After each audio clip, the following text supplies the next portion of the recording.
Seu Maurício, eu vou pedir que o senhor comece falando o seu nome, data e local de nascimento. Não, você não vai me chamar de seu Maurício de novo, hein?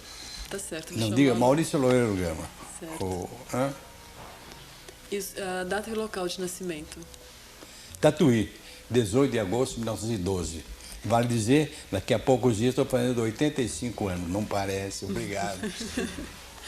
E qual o nome dos pais do senhor, ou seus avós, a origem da sua meu família? pai era um farmacêutico, chamava-se Teófilo de Andrade Gama. Minha mãe era uma professora, chamava-se Anésia Loureiro Gama. A respeito dela, eu escrevi um livro muito interessante, depois eu vou dar um exemplar para você, chama-se Risonha e Franca, que na verdade era uma educadora amável, delicada.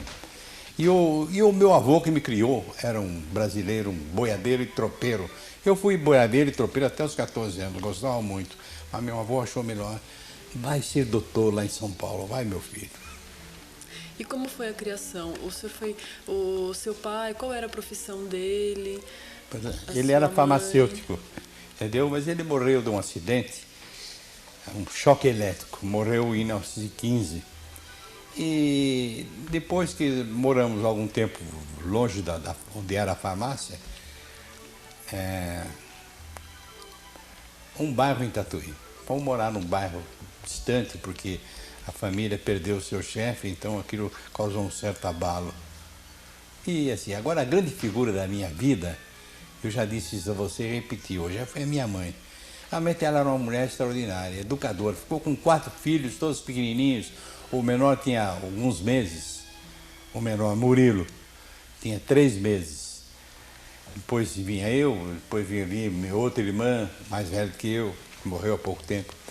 De maneira que a minha mãe foi uma mulher extraordinária, muito inteligente, muito simpática, muito agradável e uma lutadora.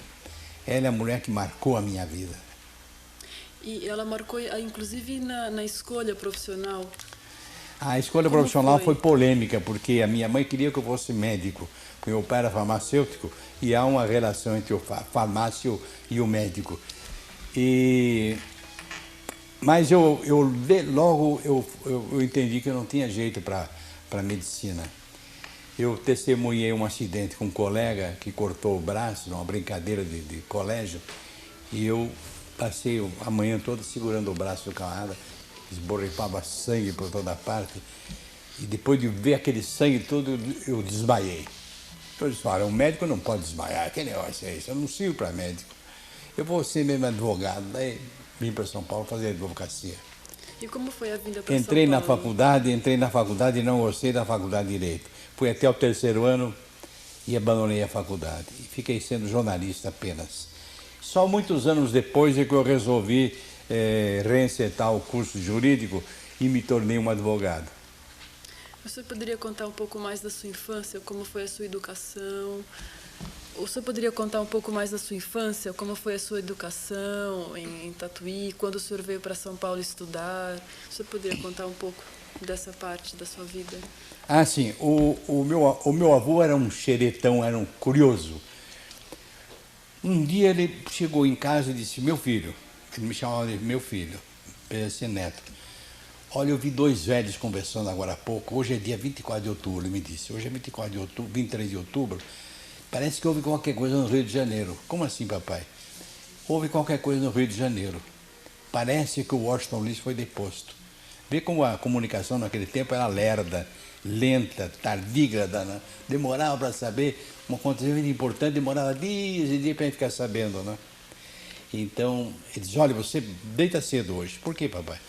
Vamos porque às 5 horas da manhã passa o trem que vai para o sul, da estrada de ferro Sorocabana.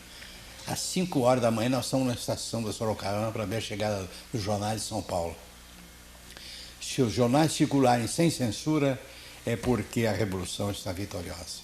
Então nós fomos na estação e eu vi quando começaram a jogar aqueles pacotes de jornal, o Estado de São Paulo, o Diário Nacional, o Correio Paulistano, a Folha de São Paulo, etc., contando. Vitoriosa a Revolução.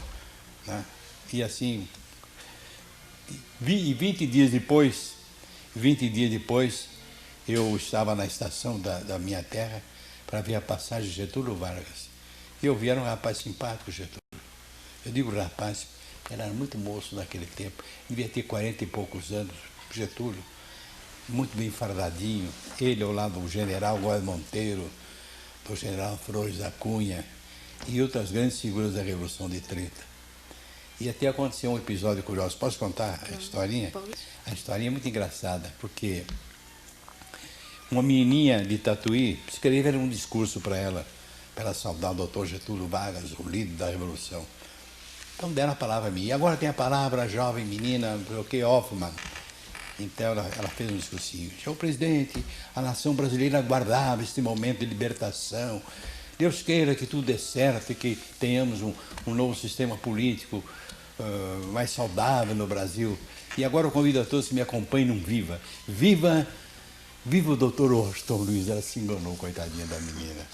Ela está acostumada a dar viva o Washington Luiz no grupo escolar, tacou um viva o Washington Luiz na cara do Getúlio. Muitos anos depois, eu já era repórter do Diário da Noite, eu estava em São Lourenço para entrevistar o Getúlio. E estavam lá outros jornalistas também, famosos. Eu era apenas um foca. Eu estava começando a vida como repórter. Mas estava lá o Samuel Weiner, famoso Samuel Weiner. Estava lá o famoso Chico de Assis Barbosa. E eu, nós três. O Getúlio veio, todos levantamos e ficamos à espera do presidente da República, comentando o presidente da República. E ele diz assim, ô Weiner, tudo bem com você, Weiner? Como é, você continua roubando o Banco do Brasil? Não, presidente, não roubei nada. Eu tenho uma dívida lá, mas eu vou pagar aquilo tudo direitinho. Ah, ainda bem, ainda bem. E você, Chico de Assis Barbosa, como vai? Como vai o doutor Roberto, sempre com aqueles cavalinhos dele, aquelas obras de arte? Homem ilustre, doutor Roberto. Ele olhou para mim e disse, e o senhor quem é? Não conhecia. Era um foca da província, não é um jornalista do Rio de Janeiro naquele tempo. E minha resposta foi atrevida, meio sem querer. Eu disse assim, eu sou um paulista dos bons. E ele, com a cara brava, disse assim, por quê? Há paulistas que não são dos bons? Então, que eu engatei uma macharé imediatamente. Não, o que eu quero dizer é o seguinte, eu não sou um paulistano. É uma cidade cosmopolita, enorme. Eu sou um caboclo do sul de São Paulo. Ah, de que cidade o senhor é? Eu sou de uma pequena cidade do sul de São Paulo, chamada Tatuí. Não sei se o senhor já ouviu falar a respeito de Tatuí. Sim, passei por lá há poucos dias, passei por lá. Por sinal que um episódio muito engraçado, uma menina encantadora, na hora de dar um viva o doutor Getúlio, eu disse, viva o doutor Washington Luiz. Foi o primeiro grito revolucionário que eu vi depois de 30, diz o Getúlio Vargas. E o trem partiu, ele sumiu na neblina, na distância, e Tatuí mergulhou no enigma da sua existência. Senhor Maurício, eu peço que o senhor conte um pouco da sua infância na casa em que o senhor foi morar com seus avós, antes do senhor vir para São Paulo estudar. Como era a relação com seus irmãos, as brincadeiras? Contando assim de chofre, que eu sou um menino órfão, muita gente vai me dizer, deve ter sido uma infância triste. Não foi nada triste. Graças principalmente ao temperamento da minha mãe, que era uma mulher muito alegre, e o meu avô, que era um brincalhão, engraçado, pitoresco, cavalariano e tal. Então, mas foi uma vida muito boa. Meus irmãos todos eram professores. E você perguntará, mas por que você não se tornou professor também? Eu quase fui professor. Um dia minha mãe teve uma dor de ouvido que durou 3 meses. Então ela se licenciou do externato que ela dirigia, e como eu estava estudando, estava no ginásio, ela disse, você vai me substituir durante uns 15 dias. Aí eu fui. Comi fogo, que professor terrível que é ser professor. Lecionei, tudo de gente mais velha que eu, né? Eu me lembro de uma menina muito bonita da minha terra, no último dia de aula, ela disse assim, bom, como hoje é o último dia de aula, vocês podem fazer a pergunta que quiser, sobre a matéria que quiser. Eu respondo qualquer coisa. Olha a pretensão do garoto. Qual era então, a sua idade? A pergunta dela foi a seguinte, professor, por que numa mulher careca? Não é boa pergunta. Me embatucou, professor, não sei. Qual era a sua idade? A minha idade era 16 anos, 17 anos, por aí. E quando o senhor veio, e depois o senhor continuou lá mais tempo em Tatuí antes de vir? Fiquei algum tempo. Minhas irmãs foram para o colégio interno em Itapetininga. Havia um colégio muito bom em Itapetininga, as duas foram para lá, colégio interno. E para São Paulo vieram mais dois. Viemos o Murilo, meu irmão, mais moço que eu, foi para o Mackenzie. Eu fui para o ginásio, o Liceu Franco Brasileiro, que é hoje o Colégio Pasteiro, na Vila Mariana. E assim a família ficou resumida aos velhinhos lá em Tatuí. E eles não se aguentaram, acabaram vindo para cá.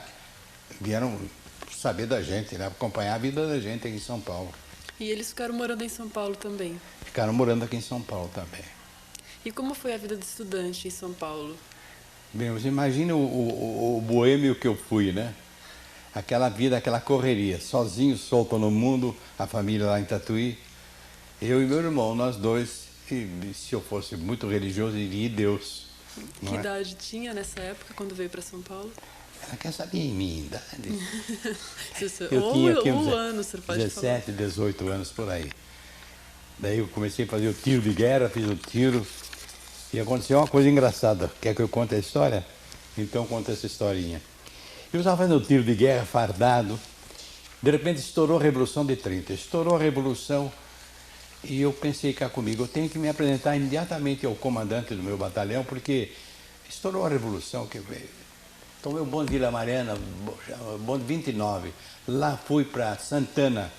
Santana naquele tempo só não tinha índio, mas era mato que não acabava mais. Então fui lá para o quartel, cheguei lá e me apresentei ao oficial de dia. E o oficial de dia insolente dizia assim, o que você quer, menino?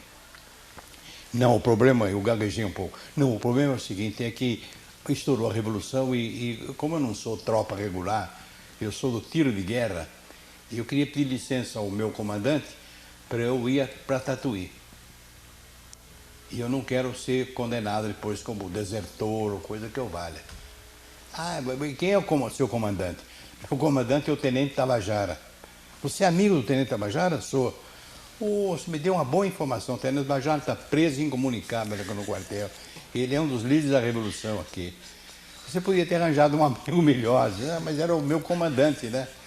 O meu comandante deu um abraço nele, eu não sabia que estava preso, mas ele está preso por uma razão muito séria, né? Estourou uma revolução do lado de lá, né? Ele está do lado de cá. Suma, menino, pega essa fardinha, faça um pacotinho, embrulhe, jogue em algum lugar e desapareça.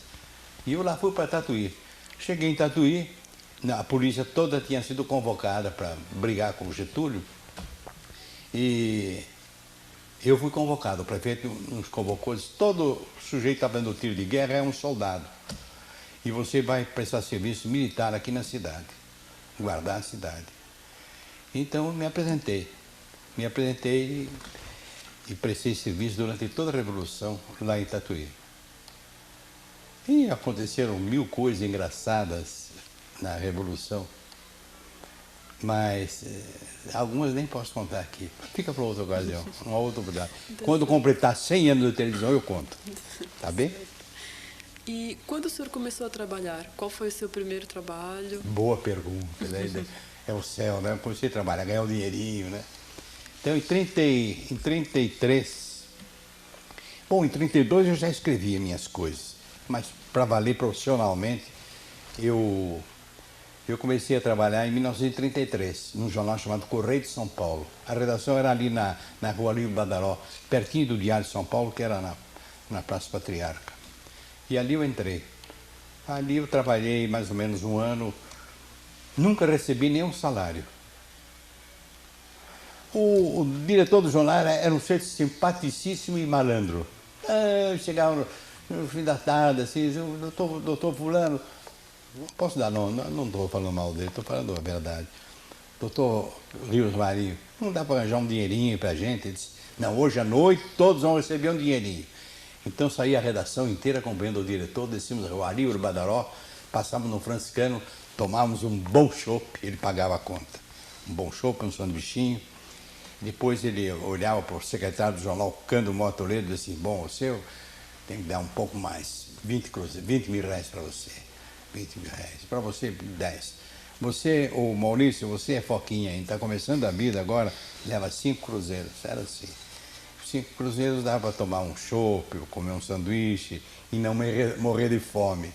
né? E foi assim o começo. Que bom, né? Ter começado tão mal assim, né? Porque afinal o jornal ali era uma escola pra gente, né? E ali a gente aprendeu.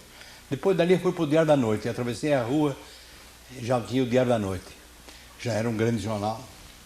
Já era do Chateaubriand. Estavam nascendo os diários associados. E ali eu comecei, Diário da Noite. Depois eu fui para o Diário de São Paulo. Foi em 1934. Eu entrei para o Diário de São Paulo, que era o matutino da casa. Então eu já trabalhava em 3 jornais. Correio de São Paulo, Diário da Noite. Depois eu contei um amigo na rua, Israel Dias Novaes. Maurício, você não quer fazer uma crônica no Correio Paulistano? Correio Paulistano, puxa. Jornal onde trabalharam Primo Salgado, Cassiano Ricardo, Paulo Setúbal, tantos outros grandes jornalistas do Brasil. Poxa, grande honra para mim. Lá foi para o Correio Paulistano. O diretor nessa altura era o João Escantimburgo. Depois eu fui para a Gazeta. Graças ao Gubensino Fleury, lá fui para a Gazeta. Trabalhei na Gazeta há muito tempo. A Gazeta estava agonizando quando eu entrei lá. Ela ainda se aguentou uns tempos. E depois ela começou a entrar em decadência, está em decadência até hoje, né? Coitada da Gazeta, está mal, não vai bem, não. Quem sabe ainda vai ressuscitar, né? Trabalhei em outros jornais também, na Hora. A Hora era uma espécie de notícias populares daquela época. Você torcia assim, pingava sangue. Caía sangue, não acabava mais. Crime todo dia, era uma beleza, viu? Matavam gente, né? Naquele tempo, São Paulo era uma cidade mais tranquila do que é hoje. Mas os jornais davam uma dimensão muito grande aos dados estatísticos. E foi assim que eu comecei a minha vida. E um dia, por exemplo, eu disse, por que não foi para a rádio? É verdade, um dia morreu um cronista da Rádio Tupi, chamado Mota Neto. E o Edmundo Monteiro me escalou para fazer a crônica no lugar dele. E eu criei, tem a ponta de lança. Era uma crônica às 10 horas da noite, que era lida pelo Homero Silva. O Homero tinha uma linda voz, pronunciava bem os R's. Eu não, pronunciava mal, falava mal. Eu falava, em vez de falar general, eu falava já engolia uma sílaba. O Homero não, era um locutor perfeito, ganhou o concurso. Tá? E durante uns 10 anos eu escrevi uma crônica da Rádio Tupi que fazia muito sucesso. Era às 10 horas da noite, totalmente livre, ninguém se metia a censurar a minha crônica. E eu ia falando. Até que um dia eu recebi um memorando do Costa Lima. Prepare-se para falar na televisão. A televisão está sendo instalada, daqui uns 5, 6 dias você está falando na televisão. Eu fiquei doente, precisei ir ao médico. Meu Deus, eu não sei falar na televisão. De improviso eu não falo. Eu escrevo, isso é outra coisa. E assim foi, o primeiro programa foi uma luta. Na hora que eu fui ler a minha crônica, bateu um vento, o vento levou a minha crônica. E assim terminou a crônica. Eu contei a história da... E antes do senhor chegar na televisão, o senhor chegou a trabalhar em outras emissoras? Foi só a TV, foi só a Rádio Tupi? Não, tudo começou comigo, foi a televisão Tupi. A televisão Tupi é o começo de tudo para mim. Mas em outras rádios eu trabalhei depois na Record. Na Bandeirantes eu trabalhei 4 vezes. Eu sou muito amigo da Bandeirantes até hoje. O pessoal lá é formidável. Me dou muito com o Salomão Esper, com o Zé Paulo de Andrade. São grandes amigos meus. De vez em quando eu vou visitá-los lá no... Mas antes da televisão, o senhor trabalhava apenas na Rádio Tupi até então? Só na Rádio Tupi. Na Rádio Tupi e em jornais, né? O Tempo, olha a relação dos jornais. Conciliava vários. O Tempo, a Hora, a Gazeta, Correio Paulistano, Diário da Noite, Correio de São Paulo. Quantos jornais? Um dia eu esqueci de receber meu salário, que é uma coisa surpreendente. Eu tinha 7 empregos. Aqui no Brasil, é uma tradição folclórica, dizem que 7 é contra de mentiroso. Pois bem, eu não fui receber meu salário do Diário da Noite. Então o gerente mandou me chamar-se Palhares. Disse, me diga uma coisa, o senhor é muito rico? Eu disse, ao contrário, eu sou muito pobre. Por que o senhor está dizendo isso aí? Será que eu já perdi o meu emprego? Não, porque nós temos 300, naquele tempo, temos 300 empregados. Foi o único que não veio buscar o seu salário. Que salário? O senhor entrou aqui no dia 1º, hoje é o fim do mês, terminou o mês, o senhor tem um mês de salário. Ele me deu um envelope azul, Maurício Gama, redação, 300 mil reais. Era dinheiro que não acabava mais. Para aquele pobre estudante que era eu, que era uma dinheirama. Uma barbaridade. Primeira coisa que eu tinha que fazer é tomar um bom porre. Tomei, eu entrei numa chopada aí com o Nadeu Amaral Júnior. Comprei presentes para minha mãe, para minhas irmãs, uma beleza. E assim começou a minha carreira de jornal no Diário da Noite. Fui para o Diário de São Paulo e o resto você já sabe. E sobre quais assuntos o senhor falava, quais setores? No começo eu era repórter do geral, eu fazia assuntos gerais. Era repórter de rua. Mas depois eu comecei a me fixar em política. E eu fui escalado para ir para a Assembleia Legislativa, então lá eu tive uma visão mais nítida do que era a política. E uma visão menos simpática do meio. A política é uma coisa sólida, né? Mas foi aí que eu comecei a fazer política. Foi na Assembleia Legislativa. Eu vou pedir então que o senhor conte como foi esse primeiro dia da televisão. O senhor falou sobre o quê nesse primeiro dia? O primeiro dia da televisão foi um assunto do dia, eu não me lembro mais. Eu vou dizer a você, qualquer coisa com o Jânio Quadros.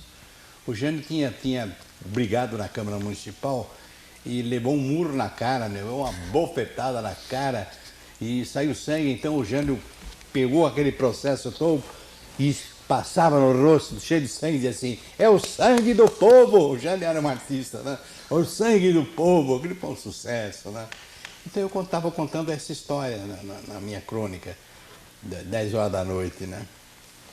Contei a história desse incidente, grave incidente na Câmara Municipal, né?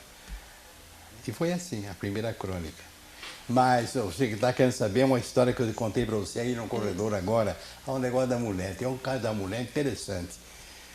Eu fiz aquela crônica, no segundo dia, no primeiro dia, eu ia descendo a rua Marconi, encontrei uma mulher simpática, uma mulher de uns 50 e poucos anos, simpática, disse, o senhor falou ontem no programa de televisão, não falou? Eu falei. Como é que o senhor sabe que sou eu?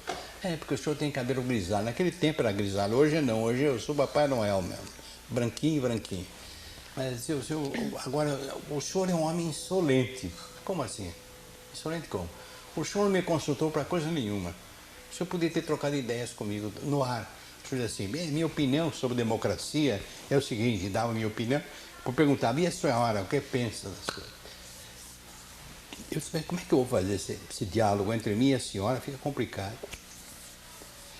Eu sei que ela me explicou tudo tão detalhadamente que eu também perguntei. Ela me disse uma coisa, mas a senhora entende tanto de televisão? Como assim? Como é que a senhora aprendeu? Aí eu morei muito tempo nos Estados Unidos e vi como se faz televisão lá, os grandes comentaristas, aquela coisa toda. E ficamos conversando uma hora e tanta. Eu já tinha feito a crônica da noite, eu rasguei e voltei para o jornal e preparei tudo de novo como se fosse teatro, tudo dialogado, tudo, e decorei. Naquele tempo eu era rapazinho, tinha uma memória prodigiosa. Decorei aquela charopada toda, cheguei de noite, estudei o gestual conveniente, né? E dei um show na televisão. Foi bonito, saiu muito bem, saiu maravilhoso. Tão bem que o Chateaubriand não é de elogiar ninguém, mandou me chamar. Se vou perder o emprego. Eu falei, o show, onde estudou televisão? Ele falava assim, onde estudou televisão? Quem estudou televisão? Ninguém estudou televisão, doutor Chateaubriand. Acho que o único que entende televisão aqui é o senhor, mas ninguém. Bom, o senhor falou muito bem, correu muito bem. Quanto o senhor está ganhando? Eu ganho 500 mil reais por mês, aqui na Tupi. É? Enfiou a mão no bolso, me deu 500 mil reais de presente. 500%. Eu disse assim, e como era o nome da mulher? Isso eu não tomei nota, mas que coisa lamentável. Daí ficou bravo comigo. Mas que coisa lamentável se eu não tomar nota da mulher. Aquela mulher que ensinou a senhora a trabalhar na televisão. Pois é, foi lamentável.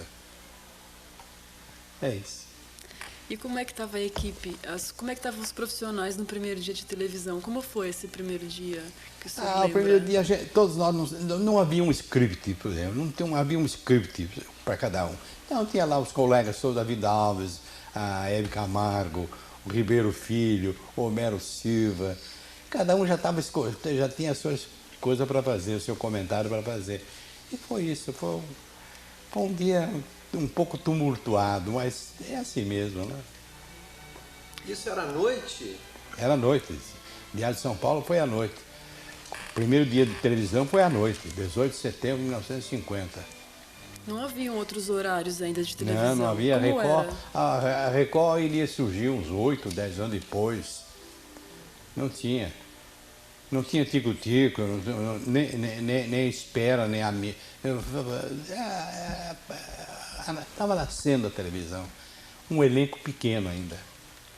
Seu Maurício, você poderia contar um pouco mais das pessoas que estavam nesse primeiro dia? O que foi apresentado? Você sabe que eu não me lembro muito bem pelo seguinte, porque eu trabalhava em vários jornais e eu saía na maior disparada, fazia o meu programa e caía fora, antes, meu automovinho, saía por aí afora, cavar notícia. Eu não me lembro bem de todas as pessoas, eu não me lembro. Se eu soubesse, eu teria perdido a relação. Claro. Dessas pessoas que estão na foto, o senhor lembra? Aqui eu me lembro de dois. Aqui tem o famoso locutor Homero Silva, o maior locutor que São Paulo teve na época, e aqui é o Walter Forster, que foi diretor da Tupi. Foi artista de cinema, fez muito tempo rádio. Mas para mim, pessoalmente, a maior figura era o Homero Silva, porque ele lia minha crônica. E eu tinha, não tenho mais, 10 mil crônicas. Escrevi 10 mil crônicas. Aquela mala, tudo. Aquilo eu ia fazer uma seleção, publicar um livro. Tá? Eu falei, esquece mais de uma coisa, eu vou rasgar tudo isso é uma porcaria. Então uma pessoa, meu amigo lá tá dentro, diz assim, Maurício, você devia guardar as coisas, sabe? Porque, por exemplo, chega o dia de finados, você vai ter que fazer uma outra crônica sobre os mortos, aquela coisa. Não, pois é. Eu não quero guardar a crônica de finados, nem de 15 de novembro, nem de 10 de novembro, e uma data, Natal, nada, eu faço tudo de novo. Porque se eu for obrigado a fazer de novo, eu recrio. Senão eu fico submetido àquela rotina de ler a mesma crônica do ano passado. E nas ruas, o público, as pessoas comentavam sobre esse Estavam dia. começando a comentar. Começando, porque era uma novidade muito grande, né? Era uma novidade muito grande. E já se falava em comprar aparelhos de televisão, porque não havia. Como é que foi esse primeiro dia? O Chateaubriand arranjou 700 aparelhos de televisão naquele primeiro dia. E a festa da inauguração foi feita no Automóvel Clube. No primeiro dia de programa, eu estava lá, assim como estou agora, enfiei a mão no bolso, tirei o texto e assim, telespectador, boa noite. Dia inteirinho. Não olhei nem uma vez para ninguém. Era puro rádio, né? Terminou a crônica, guardei no bolso, me levantei e fui embora. Horrível, porcaria. Mas foi assim que nasceu. Então, seu Maurício, estava contando de quando arrumou a máquina de escrever, como foi? Assim, eu quis caracterizar que era um jornal. Era o embrião de um jornal. Aquele comentário que eu estava fazendo, no fundo, era a ponta de partida para o telejornal. Então, eu mandei arrumar uma máquina. Tem uma máquina de escrever na redação. E então eu aparecia escrevendo na máquina. Já melhorou muito, já ficou com cara de jornal. Aparecia escrevendo na máquina, eu entrava no ar, quando eu via que estava no ar, eu parava de escrever. Tirava uma crônica que estava na máquina, tirava a crônica e passava a ler a crônica, e dizia a crônica. E assim, no seu terceiro, quarto dia da televisão, já aquilo dava uma característica de jornal, não é? Jornal. Depois criei uma coluna que se chamava Revista Diária dos Diários e Revistas. Era um jeu de mots, um jogo de palavras com a palavra jornal. E eu então aproveitava, porque havia pouca matéria, não tínhamos um elenco produtor do jornal. Eu produzia, eu datilografava e eu dizia. Tudo era eu. Então era complicado para fazer o jornal. Então eu tinha que ganhar tempo. Então eu criei essa coluna e eu mostrava o que diziam os jornais. O Correio da Manhã do Rio de Janeiro, o Jornal do Brasil, o Correio Paulistano, o Estado de São Paulo dizia o seguinte, editorial, já estava nascendo o jornal. O jornal estava crescendo, tomando vulto, ficando mais nítido, mais parecido com o jornal mesmo. Né? Foi assim. E assim ele foi se caracterizando como jornal, como o embrião do jornal. E era apresentado a que horas? Era o quê? Era apresentado a que horas esse jornal? Esse jornal chamava-se Diário de São Paulo na TV, era às 8h30 da noite. Depois, muito tempo depois, é que surgiu a edição extra, que foi um jornal feito ao meio-dia. Porque nós fomos convidados para fazer esse jornal pelo seguinte, porque a televisão começava à noite. Não havia televisão ao meio-dia. Então um dia o Cassiano Gabos Mendes, grande figura da televisão, eu ia passando pelo corredor para fazer o programa da noite, ele diz, tem uma boa notícia para você. Eu arranjei um horário, você vai fazer um jornal ao meio-dia, você e o Tico-Tico. Então, como é que vai ser o jornal? É um jornal mais brejeiro, um pouco mais leve, menos pesado que o Jornal da Noite. O Jornal da Noite é mais pesado. Então começamos a fazer. E tivemos muita sorte. Imagine você o que aconteceu no primeiro dia do programa. Apareceu um cidadão lá, e eu vim aqui fazer uma reclamação. Opa, o senhor me procurou o veículo certo, pode reclamar. Qual é a reclamação? Eu comprei a rifa de um automóvel Cadillac e eu ganhei. Mas então o senhor está de sorte. Mas o homem não quer me entregar o automóvel. Não quer entregar por quê? Ele acha que ele não vendeu todos os números, vai ter um prejuízo danado. Ele não quer entregar o carro. Não quer? Então, microfone, diz, seu fulano e tal, chamava-se qualquer coisa Meloviana. Era um nome famoso no Brasil porque fora vice-presidente da República, Meloviana. Senhor Meloviana, o senhor tem 24 horas para vir até a televisão Tupi e resolver conosco, amigavelmente, o problema do automóvel. O senhor vai entregar esse carro ou não vai? No dia seguinte ele apareceu lá. Eu estava falando qualquer coisa quando alguém me avisou, olha, está aí o homem do automóvel. O homem que não quer entregar o automóvel. Eu olhei, uma vez de briga, não era, estava de camisa de seda, eu disse, ele é malandro, não vai brigar coisa nenhuma. Como é, o senhor vai entregar um carro? Não, eu vou, mas eu quero conversar, ver como não tem que conversar. O senhor vendeu a rifa, o homem ganhou, está aqui, está provado que ele ganhou o automóvel, o senhor vai entregar ou não vai? Eu vim disposto a entregar, vou entregar o carro. Então vamos entregar agora. Tivemos que movimentar os câmeras, todos. Saiu do corredor da Tupi, foi tudo lá para a rua Piracicaba, né? E o recibo do automóvel foi dado no paralama do Cadillac. Muito tempo depois encontrei o camarada na rua, passeando de Cadillac, eu mandei parar, para aí. Era táxi. O senhor é moço de Cadillac e táxi? Pois é, há uma grande demanda de táxis lá onde vai ser a capital Brasília. Então eu achei que era um bom negócio. Então eu fiz o seguinte, eu fui parar em Brasília, levei um engenheiro para lá. Foi uma luta para eu chegar em Brasília. Foi difícil, foi uma verdadeira aventura. E eu fiquei rico graças ao senhor e à televisão Tupi. Ficou rico por quê? Porque com essa história de levar um engenheiro, eu fiquei com preguiça de voltar de lá de Brasília. Brasília que não existia, né? Era um mato. Eu comecei a fazer serviço para aquele pessoal todo. Levava um de um lado ao outro. Caro para burro, né? E eu com o meu Cadillac, por meio do mato. O Cadillac aguentou tranco até o fim. Eu fiquei até o fim. Quando eu saí de lá, deixei de trabalhar com o Cadillac estava caindo aos pedaços. Mas eu estava muito rico, diz o homem.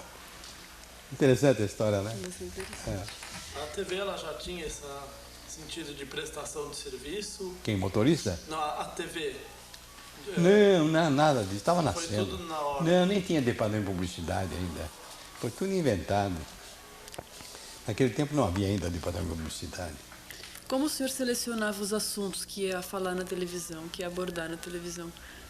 Como eu fazia, trabalhava em vários jornais, Correio Paulistano, Diário de São Paulo, Diário da Noite, a hora, o tempo.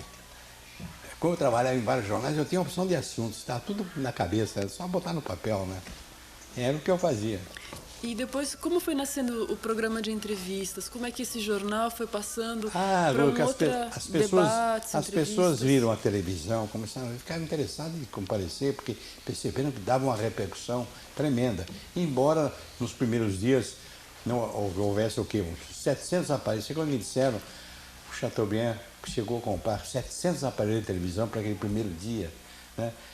Mas as pessoas ficaram interessadíssimas. Eu me lembro que eu morava na rua Francisco Leitão, em Pinheiros, e eu tinha um aparelho um aparelho Zenith. Era um aparelho importado, americano.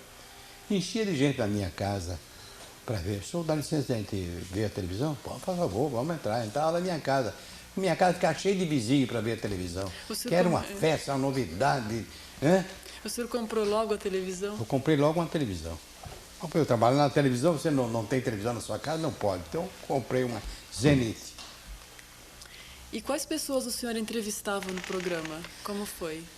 Como foi que eu entrei? O senhor depois me contou que esse programa de telejornal foi passando para entrevistas, que o senhor levava autoridades. Não fui passando, não é bem isso, passar. Passar da ideia de que eu abandonei aquilo e passei... Não, a entrevista passou a ser uma coisa normal dentro do jornal. Então nós começamos a procurar pessoas que fossem notícia. Assim, vou falar de novo no Jânio Quadros. O Jânio era uma delas. O Jânio era vereador nesse tempo, era um sucesso. O Jânio era um grande ativo. Porfírio da Paz, São Paulo Futebol Clube. E eu me lembro que um dia eu ia saindo da televisão, eram umas 9 horas da noite, quando um diretor da casa me chamou e disse: olha, o doutor Chateaubriand telefonou para aí, dizendo que aquele pensador chinês, Sun Yat-sen, vem vindo para cá, que o senhor vai entrevistá-lo. E eu pensei que era comigo, mas eu vou entrevistar o homem, o chinês. Então foi uma luta terrível para eu conversar com o homem. Ele tinha um intérprete que falava espanhol. Então eu fazia pergunta em português, o cidadão traduzia para ele em chinês, depois devolvia para mim, ficou uma luta, mas saiu a entrevista. Isso. E como foi durante a ditadura militar? O senhor me contou que durante a ditadura militar, na época da televisão, o senhor me contou que foram uma vez... Foi um osso duro de roer. Como foi? Você poderia contar? Uma noite eu estava fazendo um programa e era uma crônica sobre as reformas de base do João Goulart. E eu divergia muito do João Goulart, a quem eu fui encontrar no exílio. É muito triste se encontrar um brasileiro no exílio. Eu encontrei o João Goulart em Montevidéu. Eu fui enviado especial dos diários para a capital do Uruguai e lá eu encontrei o João Goulart. O João Goulart, o ministério todo, eles tinham um restaurante. E é triste se encontrar um conterrâneo no exílio. E ele sabia que eu atacava muito. Ele dizia: olha, eu ouvia de vez em quando os seus comentários, ou então alguém lá de São Paulo mandava gravar o seu comentário e eu recebia no palácio. Você me atacava muito, Maurício. Isso é verdade, presidente. Você tem pseudônimos? Não, nunca escrevi com pseudônimo, sempre com o meu próprio nome. Mas eu vou dizer uma coisa ao senhor: depois que o senhor deixou a presidência da República, nunca mais eu ataquei. Porque aí foi um pouco de brincadeira minha, porque na minha terra, que fica no sul de São Paulo, também há a nobreza do gaúcho. Nós não gostamos de atacar uma pessoa que está no chão. Se o senhor tinha sido derrubado por um golpe de Estado ou uma revolução, eu achei melhor não falar mais no senhor. Muito obrigado. Ficou meu amigo, João Goulart. Gostava muito dele pessoalmente. Politicamente eu divergia dele. E quando foram na televisão, o senhor me contou... Sim. Eu estava uma noite na televisão falando violentamente, era um comentário áspero, e de repente eu vi um oficial do Exército no estúdio, e tinha um aviso atrás dele, escrito na última hora assim: cuidado, você vai ser preso. E eu pensei que era comigo, mas como ele vai ser preso como? Ele tem mandato judicial para me prender? A título de quem vai me prender? Ele não vai me prender. Se ele vier querer botar a mão, e passa fogo nele na hora. Eu estava armado, porque as coisas estavam pretas no Brasil. Ele disse: e se eu dou um tiro nele, eu acerto? Uma hora, você é louco. Melhor eu fugir pelos fundos da Tupi. Não é qualquer um que foge pelos fundos da Tupi, porque era complicado o prédio lá. Mas eu conheço bem, aquele era um labirinto. Eu fujo, mas fugir é muito chato. Eu não vou fugir coisa nenhuma. Enquanto eu pensava essas coisas, num intervalo entre uma notícia e outra, o oficial do Exército foi embora. Foi embora, eu me levantei e disse: cadê o camarada que veio me prender? Ele foi embora, a Revolução mudou de dono. Eles foram atacar a Companhia Telefônica Brasileira. Eles foram lá atacar a Companhia Telefônica Brasileira e foram presos. Mas foi assim, a vida de jornalista não era brincadeira, não. Com quais jornalistas o senhor trabalhava na época? Quais eram os outros jornalistas que trabalhavam? Lá na Tupi? Sim, na Tupi. Na Tupi tinha o Carlos Espera, Tico-Tico, o famoso Tico-Tico, José Carlos de Moraes, grande repórter. O Espera, um outro grande repórter, vivo, ganhou um danado. Esses dois repórteres quase foram fuzilados nos Estados Unidos. Imagine você que eles estavam em Nova York a convite do João Goulart e vinha vindo o automóvel do Kennedy, vinha vindo, e de repente os dois pularam no paralama do automóvel para entrevistar o João Goulart. E furaram, porque foram os únicos jornalistas que deram esse noticiário. Então o João Goulart disse, vocês são doidos varridos, porque se acontecesse hoje, depois que mataram o Kennedy, vocês seriam fuzilados na hora. Na hora. Imagina um jornalista que pula no automóvel do presidente da República nos Estados Unidos. Leva um tiro na hora, né? Mas naquele tempo tudo era válido, né? Uma das entrevistas que o senhor mais tem lembrança é com o Luiz Carlos Prestes. Ah, esse sim. O Prestes foi uma grande figura, é um grande momento da televisão. Nós tínhamos um programa que era um programa de perguntas e respostas. E o Prestes foi convidado. Nós descobrimos que o Prestes estava em São Paulo, escondido. Ele estava aqui na Vila Mariana. E um nosso colega, que era comunista, muito simpático, muito meu amigo, ele se propôs a ir até a casa do Prestes e convidar o Prestes para vir para o programa. E foi um trabalho de relações públicas muito grande, porque o Prestes não queria vir. Não quero ver, tem crente com a polícia vai me pegar, vai me prender, isso não. Vai ser um grande acordo. O senhor vem, nós trazemos o senhor aqui à televisão, depois devolvemos o senhor para a sua casa, e daí o senhor vai cuidar da sua vida. Então, eu fui preparar o meu programa. Preparei 50 perguntas para o Prestes. Não era brincadeira fazer uma pergunta para um homem como o Prestes, que foi o primeiro aluno da Escola Militar do Realengo. Não era brincadeira. Então, tinha que fazer coisas sérias. No meio do programa, ele dizia, o senhor é um agente do capital estrangeiro, né? Podia dizer. Então, eu comprei uma enciclopédia soviética, enorme, cartapácio, capa vermelha. E eu estava no corredor à espera do Prestes para recebê-lo, né? Quando ele entrou, ele me viu com aquele livro, olhou, viu que era a enciclopédia soviética, então ele disse, o senhor se preparou para brigar comigo? Eu disse, não, comandante Prestes, não foi para brigar com o senhor. É que eu vou fazer certas perguntas que o senhor vai imaginar que alguém mandou fazer a pergunta. Então, ele disse, por exemplo, disse, olha, uma pergunta que eu vou fazer para o senhor daqui a pouco no ar, na televisão Tupi, é a seguinte, o senhor, como é que o senhor explica o fato de a União Soviética estar comprando trigo na Argentina, no Canadá? O que está havendo com a União Soviética? Está faltando trigo na União Soviética? Mas que coisa triste. Ele disse, não, aí que o senhor se engana, não está faltando trigo. Veio a resposta inteligente dele, né? Não, a União Soviética enriqueceu muito em razão da Revolução de 17. A União Soviética está muito rica hoje, muito rica. Então, hoje ela pode dar comida para o povo. E quando falta comida de sua própria produção, ela compra lá fora porque tem dinheiro. Se não é velho, é bene trovato. Depois da TV Tupi, o senhor foi trabalhar em outras emissoras de televisão? Depois que eu deixei a televisão Tupi, eu fui trabalhar na Bandeirantes. Fiz um jornal lá, um grande jornal. Eu fui conhecer lá na Bandeirantes uma figura notável do telejornal, um dos pioneiros do telejornal no Brasil, o Alexandre Caduc. Nós fizemos um jornal chamado Titulares da Notícia, e eu era o anchorman. É assim que pronuncia, o meu inglês de Tatuí é meio atrapalhado. E eu apresentava, eu sentado numa poltrona e os companheiros aqui. Então era um jornal todo ele motivado. Tinha comentarista de esporte, de educação, ensino, enfim, 8, 10 jornalistas. O senhor lembra o nome deles, esses jornalistas que participavam Me lembro, alguns eu já não me lembro mais. Sabe? Eu sou um rapazinho de 1912, né? A memória já falha um pouco, né? Mas um dos grandes comentaristas dessa equipe, imagine você quem é, era um homem muito engraçado, um crítico mordaz dos governos. Adivinha quem é? Chamava-se o Vicente Leporassi. Já ouviu falar nele, né? Leporassi, só ele valia um programa inteiro. Ele era muito engraçado, mas muito. E ele fazia um humorismo diferente. No dia que o Brasil ganhou o campeonato de futebol do mundo, a pergunta do dia começava o jornal. Então o Zé Paulo Leonardo perguntava, Maurício, qual é a pergunta do dia? E eu dizia, como é que você viu a vitória do Brasil ontem? Então cada um deu uma opinião. Não, o Brasil jogou bem, porque tinha um time muito bem formado, bem organizado e tal.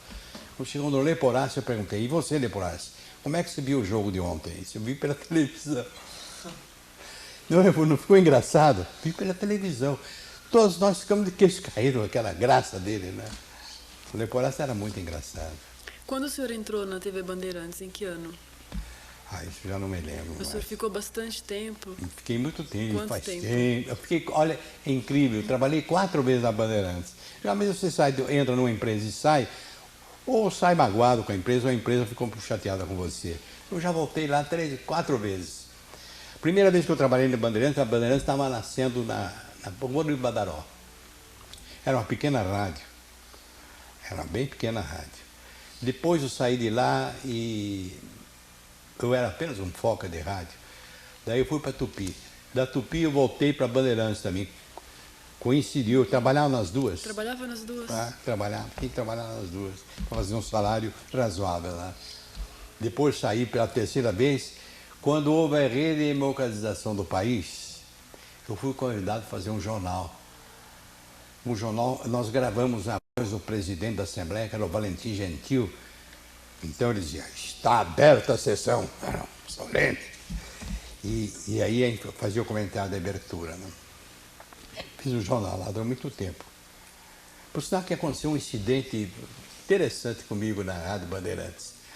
Eu não era conhecido, ninguém sabia quem eu era. E eu escrevi uma crônica. Havia um rapaz na rádio, nosso amigo, ganhava um dinheirinho de todos nós para levar matéria para os jornais. E essa noite eu mandei a crônica da Rádio Bandeirantes. Não, procurei o rapaz e o rapaz não tinha ido trabalhar naquela noite. Então eu resolvi ir para Bandeirantes a pé. Eu saí da Assembleia Legislativa, que era no Parque Dom Pedro II, e fui lá para a Rádio Bandeirantes, a velha Rádio Bandeirantes, aí perto do mercado. Vocês lembram dela, né? Bom, eu cheguei lá, foi difícil entrar na Rádio Bandeirantes. O senhor quer falar com quem? Não, eu não quero falar com ninguém. Tenho que entregar uma crônica, porque eu faço aquela crônica aí das 10 da noite. Ah, sei, já ouvi falar qualquer coisa a respeito. O senhor entra aqui, sobe aquela escada, vira para cá, vira para lá. E eu fiquei meio perdido na Rádio Bandeirantes. Fiquei meio perdido. De repente eu testemunhei uma briga terrível. Um bruto de um sujeito, digamos, o Tur de Lemos, batendo um camarada pequenininho, batendo. E eu disse, eu tenho que separar essa briga. Não aquele grandão amassa aquele pequenininho. Por aí eu ver, era uma novela. Era uma novela. Agora você tem que ficar até o fim do capítulo. Seu Maurício, foi boa essa aí. Você trabalhou então na TV Tupi, depois na TV Bandeirantes com esse jornal. Olha, eu dizia, eu só não trabalhei no canal do Tamanduá TI. Nos outros canais todos eu trabalhei. E nos outros canais, você poderia contar quais Record, programas? trabalhei na Record. Que programa o senhor fazia na Record? Era um jornal do meio-dia. Aquela macacada toda ali. E Padre Godinho, Murilo Antunes Alves, teve aqui hoje, né? Murilo Antunes Alves, o Hélio Ansaldo, foi deputado. Como se chamava? Era edição extra? Era esse Não, nome? esse não. Esse era o Jornal do Meio-Dia. Jornal do Meio-Dia. O Jornal do Meio-Dia era na Record. Nessa altura a edição extra já tinha ficado para trás. O senhor chegou a trabalhar também com Vida Alves? Ah, com a Vida Alves, é verdade. A Vida Alves foi uma excelente aquisição da edição extra. Eu não sei o que foi que houve, e em determinado dia o Tico-Tico não foi trabalhar, e eu fiquei fazendo o programa sozinho. Então eu li o meu comentário, fiz as minhas notinhas todas, e depois fiquei sozinho, meia hora no programa, era uma brincadeira. Então eu me lembrei de eu tenho que convidar alguém para enriquecer o elenco do jornal. Convidei a Vida Alves, e foi um sucesso. A Vida Alves é advogada, e além do mais é uma mulher vivida, né? É que ela deu um colorido todo especial à edição essa, focalizando de preferência assuntos que interessavam a mulher, né? Ela fez um grande sucesso como jornalista. Até ela me contou, ela disse, olha, morro de saudade da edição essa. Disse, eu também. E como foi quando chegou a televisão a cores? O senhor tinha me contado? A televisão a cores, ninguém acreditava muito na história da televisão a cores. Mas que nada, que cor, isso aí é conversa, Chateaubriand, tá? E o Cadunca dizia, muita gente não está acreditando que a televisão em cores existe. Então o Cadunca mandou arranjar umas araras enormes, cada bruta arara, encheu o estúdio de arara. Então os câmeras se divertiam. Então o câmera vinha O cara mostrava a minha cara, eu falando, depois ele saía de mim e ia para Arara. Não tinha nada com relação entre mim e Arara. Mas a Arara era colorida, então eu disse, não, ela é colorida. A televisão está no ar, é colorida mesmo. Por sinal que você falou agora há pouco aí no golpe de Estado. Em 1937 houve um golpe de Estado no Brasil. Sempre houve aqui, uns golpes muito ordinários, não resolviam nada, mas sempre houve golpe no Brasil. O golpe de 10 de novembro de 1937. O Chateaubriand teve muita sorte, porque ele tinha comprado nos Estados Unidos um equipamento moderníssimo naquela época, que é o aparelho de telefotografia. A telefotografia foi inaugurada exatamente no dia 10 de novembro de 1937. O Getúlio falando, outorgando uma nova Constituição ao Brasil, e nós foi a única televisão, o único jornal que publicou a fotografia do Getúlio outorgando a Constituição. E ninguém acreditava que aquilo existisse. Então eu saí na rua para fazer reportagens, para ver se alguém conhecia. E eu saí na 7 de abril e tive a sorte de encontrar, imagine você quem? Um camarada baixinho, meio manquitola, um gênio. Do Portinari, paulista, aqui pertinho de Ribeirão Preto. Encontrei o Canto Portinari, disse, Canto Portinari, que prazer, quanta honra para mim saber que você está aqui passeando em São Paulo. Pois é, estou descansando um pouco ali, visitei a minha família aí. O Portinari, você esteve no Nova York agora? Eu cheguei de lá agora. Você viu alguma coisa sobre telefotografia? Eu disse, como não? Você sabe que no dia que eu cheguei em Nova York, eu tinha medo de viajar de avião, eu fui por mar. Fui por mar e quando eu desembarquei em Nova York, veio um colega de vocês com o aparelho de telefotografia e nos filmou. E mandou a nossa fotografia para a redação do jornal. Então, quando desembaracei minha bagagem e peguei meu táxi e fui para o hotel, eu comprei o jornal que tinha publicado aquela fotografia.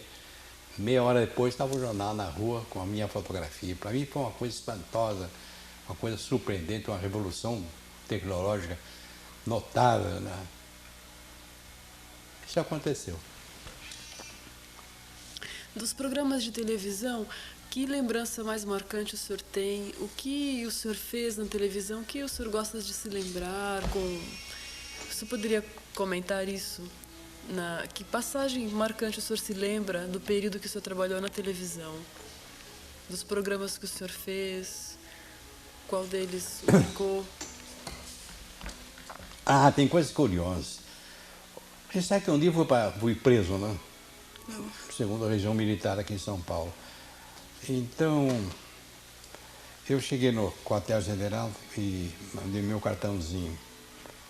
O oficial de dia mandou um soldado falar comigo, para o senhor entrar. Eu entrei na sala do oficial de dia e o oficial de dia era muito insolente. Ele falava, o que você quer? Pedi o senhor, o que você quer? Senhor, eu tenho que conversar, eu queria fazer uma pergunta ao comandante do segundo exército. Sobre o quê? Uma pergunta assim assado. Dei a pergunta. Um minutinho. Para o senhor entrar. Entrei, estava o comandante do segundo exército e vinha pela sala dele com um chicotinho na mão. Estava uma pequena fera, estava o general aí. Eu fiquei assustado. A truta aí estava bem vindo por cima de mim. Ele disse, o senhor está detido. O senhor não pode conversar comigo coisa nenhuma. Mandei chamar o senhor por uma questão de gentileza. Mas o senhor não merecia porque devia ser preso imediatamente para a cadeia. Mas por quê? Qual foi o crime que eu pratiquei? Ele disse, o senhor ainda pergunta? Olha aqui, passou a mão no jornal. O jornal era todo verde, impresso em verde, papel verde. Disse, olha aqui o jornal, olha aqui. A gente que trabalha em jornal conhece o jornal até pela de longe você diz Jornal do Brasil, isso aí é o Estadão, isso aí é a Folha, isso aí é o Notícias Populares. Olhei esse jornal do Rio de Janeiro, o Diário da Noite do Rio de Janeiro, papel verde. O Chateaubriand queria dar um caráter mais policial ao jornal. Eu disse, não, tá certo, eu podia ter ido para a cadeia, não tem importância se eu tivesse cometido algum crime. Mas acontece o seguinte, general, o senhor me desculpe, mas o senhor está cometendo um erro lamentável. Lamentável, porque esse jornal que o senhor está mostrando aí, com prova de que eu cometi um crime, esse jornal é do Rio de Janeiro. Mas tudo é a mesma coisa. Não! Não, o senhor vê na cabeçada do jornal, esse jornal, o diretor desse jornal chama-se Antônio de Alcântara Machado. E eu trabalho no Diário da Noite de São Paulo. O diretor Assis Chateaubriand. Ele olhou bem. Tá bom, então está solto. E assim, não fui parar na cadeia, não, essa vez. O senhor se apresenta ainda em algum programa de televisão? Mantém contato? Eu se me apresento ainda? Agora? O senhor ainda participa de algum Não. programa? Qual foi a sua última participação? Eu agora brinco com os meus netos, com meus bisnetos, minha filha. Você ainda quer que eu trabalhe? Para finalizar, que o senhor comente alguma coisa a respeito dessa sua passagem pela televisão. Olha, a minha passagem pela televisão deixou muita saudade. Porque para mim foi uma novidade. Eu sou homem de jornal, eu gosto de jornal, não é de televisão nem de rádio. Mas eu trabalhei na televisão e que trabalhei bem, que deixei um nome aí na televisão. Há uns 4, 5 anos eu fui procurado no local de trabalho, no Sesc. Fui procurado pelo escritor Fernando Moraes, que ia escrever um livro sobre Chateaubriand. E pedi um depoimento meu sobre o Chateaubriand. Fiquei 2 horas conversando com ele. E o Fernando fez um livro muito interessante, não sei se você leu, o livro sobre Assis Chateaubriand, um livro genial, eu morri de rir. Tem passagens da vida do Chateaubriand que são fantásticas. Então, um amigo que estava junto com ele, disse, olha, você não vai falar mal do Chateaubriand? Não, não vou.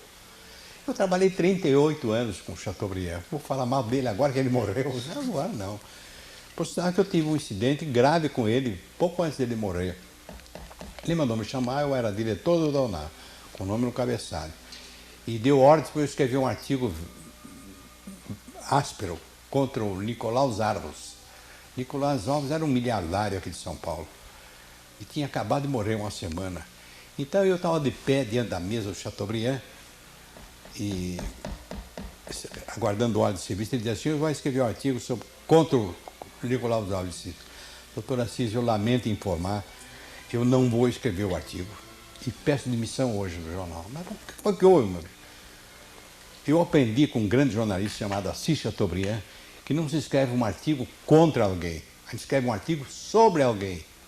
A opinião pública vai ler esse artigo e, através dos dados contidos no artigo, ela vai formar um juízo de valor sobre a pessoa. Agora, eu não posso escrever um artigo contra uma pessoa. Eu não conheço, nem sei quem é Nicolaus Arvos. E o que o senhor quer para escrever o artigo? Eu quero uma semana de férias. Eu fico uma semana, eu vou estudar a figura do Nicolaus Arvos. Então ele me deu uma semana de férias, eu fiquei uma semana passeando por aí, estudando o Nicolaus Arvos. Descobri coisas fantásticas. O Nicolaus Arvos é um homem extraordinário. Você sabe que ele veio do nada, ele era garçom da Sorocabana. E ele ouvia aqueles sujeitos que plantavam algodão, café, falando em cotação de bolsa. E com aquilo ele foi aprendendo. Era de uma inteligência extraordinária. Ele acabou aprendendo, ficou rico, podre milionário. Rico, riquíssimo. Então ele tinha um grande apreço pelo níquel, mas não ligava para os milhões. Jogava na bolsa, mas era uma grande figura. E o título da minha reportagem, eu achei que foi muito boa na época. Naquele tempo eu era um rapazinho inteligente. O título da reportagem era assim, Zarvos, mais rico do que a Grécia. Não é um bom título? Era isso.